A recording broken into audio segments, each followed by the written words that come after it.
इथे पूर्वी 7 प्राचीन मंदिरं होती.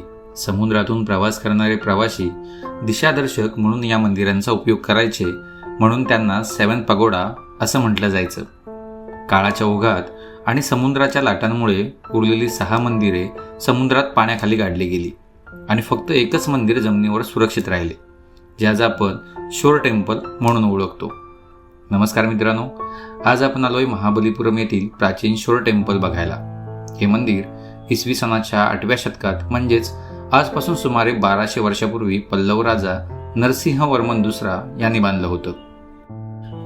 या मंदिर समूहामध्ये भगवान शिव आणि भगवान विष्णू या 2 दैवतांची मंदिरं आपल्याला एकत्र बघायला मिळतात. या मंदिराचं अजून एक वैशिष्ट्य म्हणजे मंदिराच्या सभोवतालच्या भिंतींवर शिवाचे वाहन असलेल्या नंदीच्या अनेक नक्षीदार मूर्ती बसवलेल्या आहेत. दुरून पाहिल्यावर ही नंदीची रांगच मंदिराचं रक्षण करते असा भास होतो. हे मंदिर गेल्या 1300 वर्षापेक्षा जास्त काळाहून समुद्राच्या लाटा, वादळे आणि मिठाच्या हवेचा थेट मारा सहन करत उभे आहे.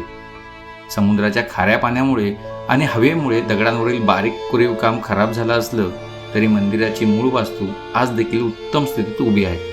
जागतिक वारसा स्थळाच्या यादीत समाविष्ट असलेल्या, त्याचप्रमाणे स्थापत्यशास्त्र, इतिहास आणि सौंदर्याचा हा अनोखा संगम असलेल्या महाबलीपुरमच्या शोर मंदिराला एकदा तरी नक्की भेट द्या.